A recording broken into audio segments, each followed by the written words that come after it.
Hey doing folks, I'm Gary and this is the Celtic Drama.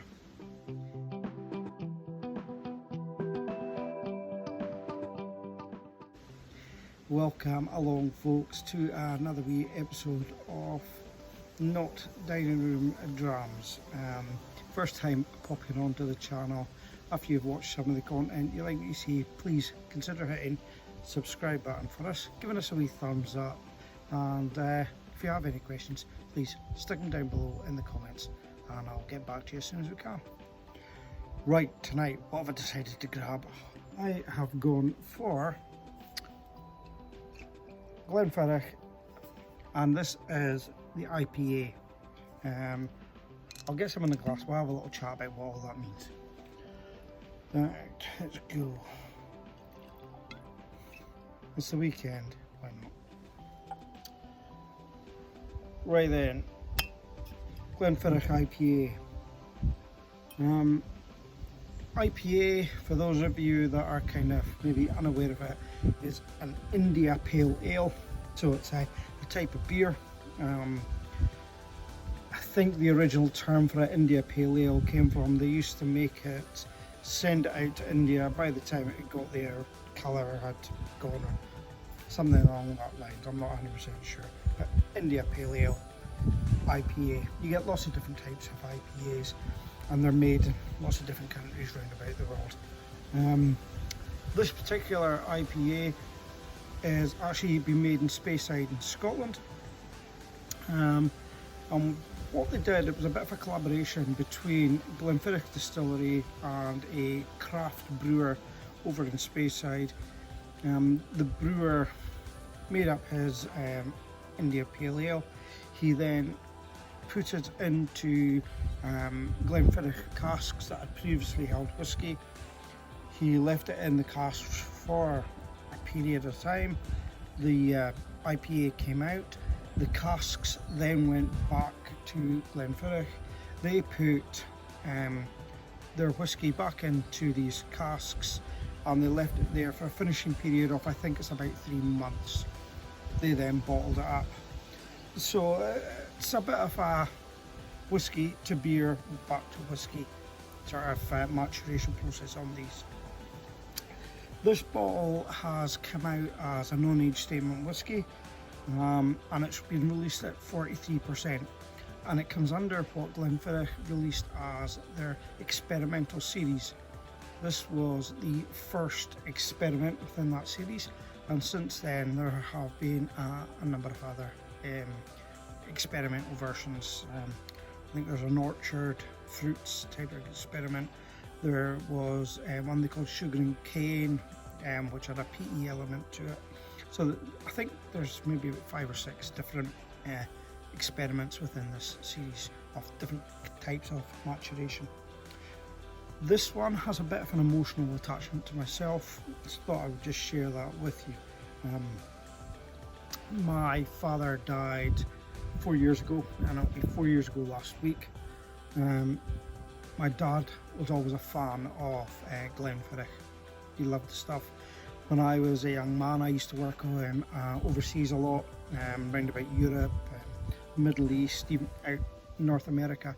And whenever I came home from my travels, I used to always bring home Glenfiddich, pick it up in the airport on the way home.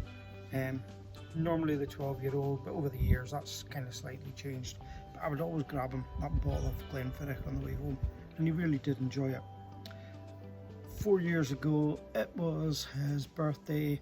He was out, he decided to buy himself a bottle for his own birthday, and he bought himself the Glenfiddich IPA.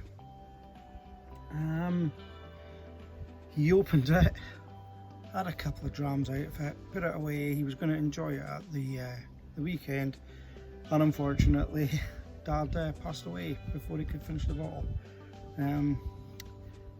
My mum and I spent the next few months after Dad passing finishing off that bottle of IPA.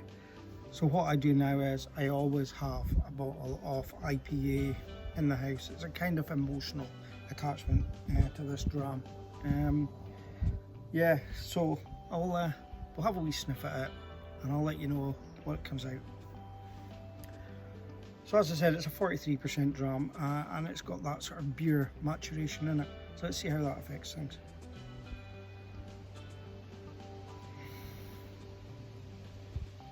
%, you're not going to get anything harsh or hard, and there's nothing there. There's a bit of sweetness, orchardy stuff. It's a Speyside, that Glenfiddich sort of, I don't know, there's almost like, there's something about Glenfiddich that always gives off that orchardness for me, be it apples and pears and things like that, and I can get it here. And I'm probably getting some sort of citrus type fruit.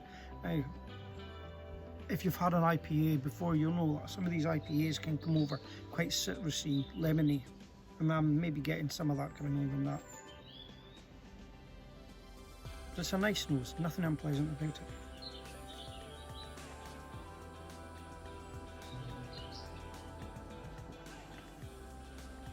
Again, nothing harsh on the palate. It's quite light on the palate for me.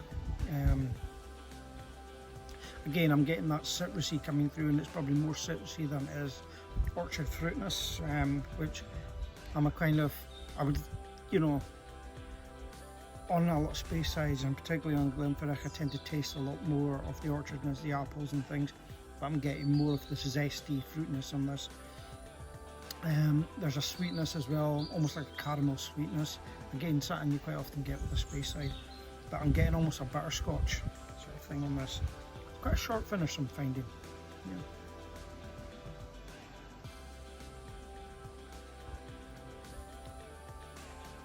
There's something in it, and I keep kind of stopping and thinking, and I can't think what it is. There's just a taste of something coming through. I'm wondering if it's perhaps some sort of a grain from the beer, like a hops or something like that. It's not unfamiliar. I just can't really place what it is, but I'm thinking maybe it's something coming through from the cask maturation. I might have to have a wee experiment later on with this a little bit more, see if I can pick out what that note is. Nothing bad about it.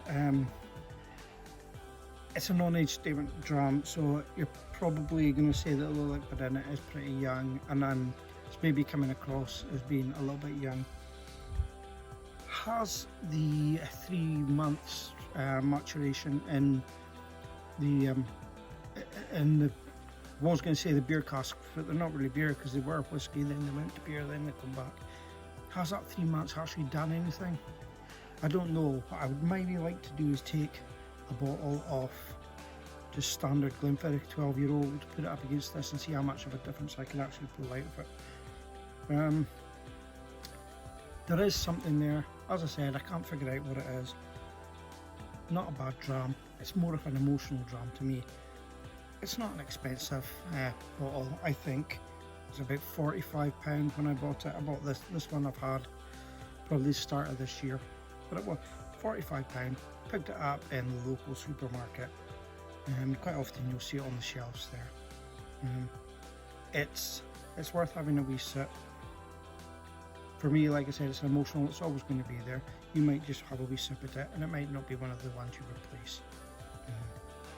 Glenfiddich, we all know it's a decent sort of whiskey. There's nothing bad about it. Just not 100% sure that what I'm actually getting is more of an emotional attachment rather than a taste enjoyment attachment. We drink things for different reasons, and this weekend I'm going to enjoy Glenfiddich IPA. Slàinte.